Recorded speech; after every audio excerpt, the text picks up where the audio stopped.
were to explain those qualities to someone who never heard of Khyentse Rinpoche, it would sound like an exaggeration, but he said it would be by far always an understatement. 中山亲哲仁波切说，如果我们真正形容出顶果亲哲法王的所有的特质的话，根本没有人会相信，太夸张了，人家会觉得我们是非常非常夸张。So, if we read in the traditional text all the descriptions about what is an authentic, genuine, perfect master, then we can have a better idea of how extraordinary and Khyentse Rinpoche was. 我们可以在经文里面读到一个圆满的上师，他是如何如何，他的特质是如何如何。读过这些之后，我们才能更体会到顶果欽哲法王是多么伟大的一位上师。And the reason to appreciate and recognize those qualities in a past master is not just to, like we write endless history book about great war heroes. Here, it is to generate a strong respect and devotion so that we can establish even now a deep connection with Khyentse Rinpoche himself. 为什么要这样子记录这个过去的这些事情？这并不是像历史学家记录一些战争里面的英雄如何如何等等，而是我们真实的有机会透过这样子的记录，让现在的人还能够结缘，还能够跟顶果法王本身能够结上缘。我们还是有这个非常真实的。In the same way, Khyentse Rinpoche himself wrote the life stories of his two main spiritual teachers, Sechen Gyaltsab Rinpoche and Khyentse Chokyi Lodro Rinpoche, Dzongsa Khyentse Chokyi Lodro. 同样的，顶果欽哲法王也写下了他的两位根本上师的传记，也就是雪谦迦查仁波切，还有上师的宗萨钦哲仁波切。So, none of us here met Sechen Gyaltsab Rinpoche. There are a few people surviving who met Khyentse Chokyi Lodro, but we, the close disciple of Dilgo Khyentse Rinpoche, because of reading those biographies he wrote, hearing him speaking with boundless respect about his teacher, we all have a genuine devotion for those two great masters. It's a live devotion, especially when we go to the place where they lived, where they did retreat. It's almost like we can genuinely also consider them as our root teacher.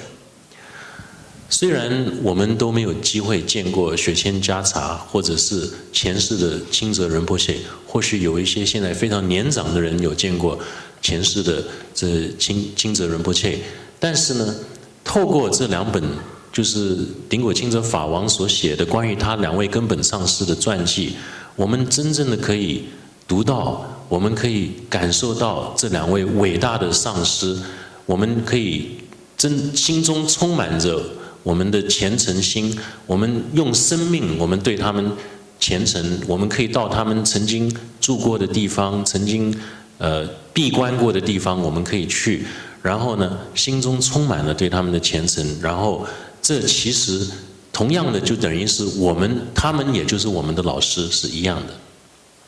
And the way that Khyentse Rinpoche himself, such an enlightened master, will show his immense respect for his own teacher, is also a teaching for us how we need to respect our teachers.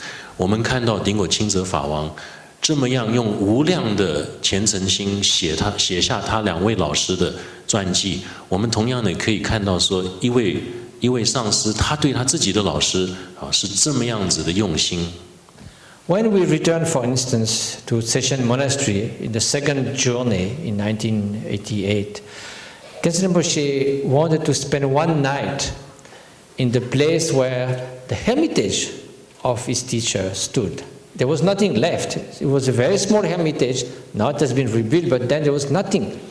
Insisted on spending the night outside, at 4,000 meters in the cold, under trees, in a very steep sort of mountain slope, just because that was the place where he has met his teacher.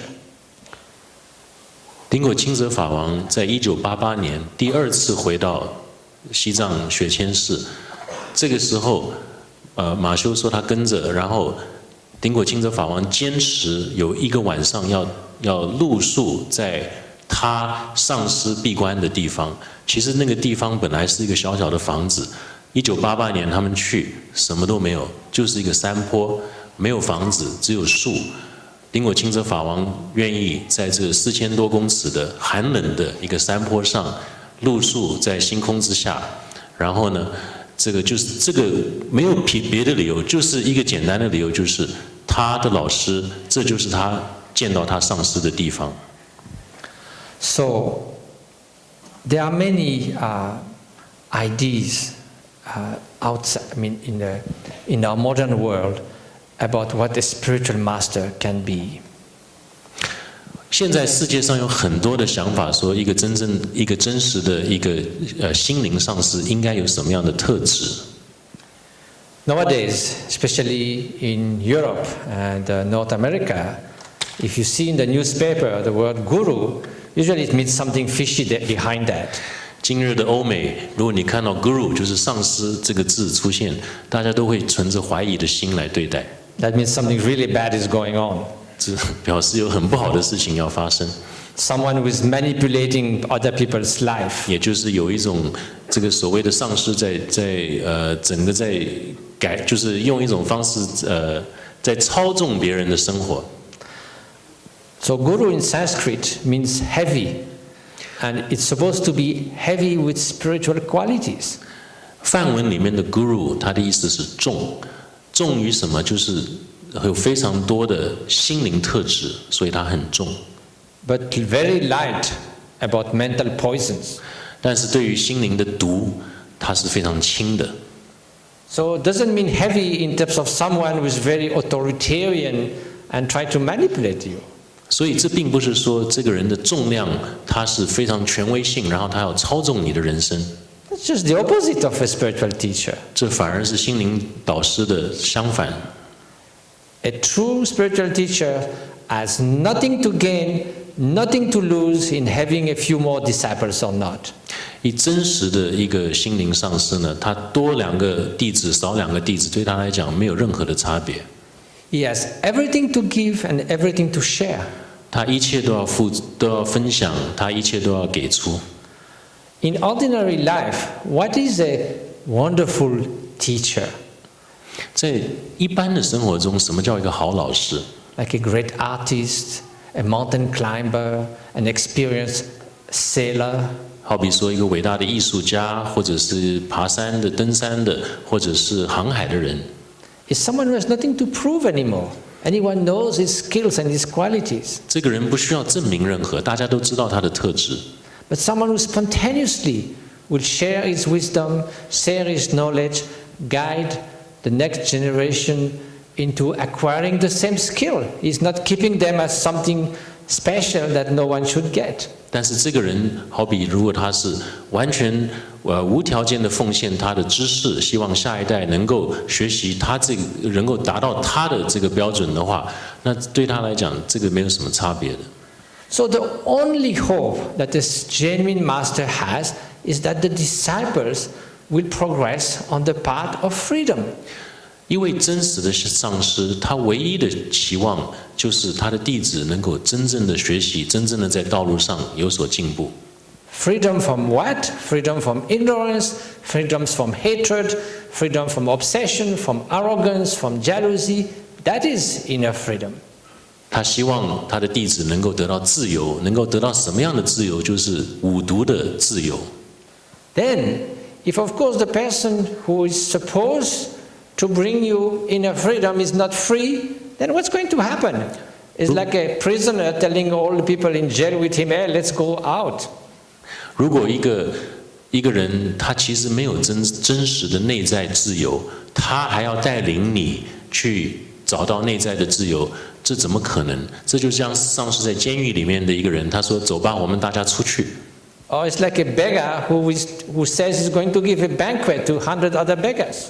这就像是一个乞丐，他说他现在要摆一个宴席给所有的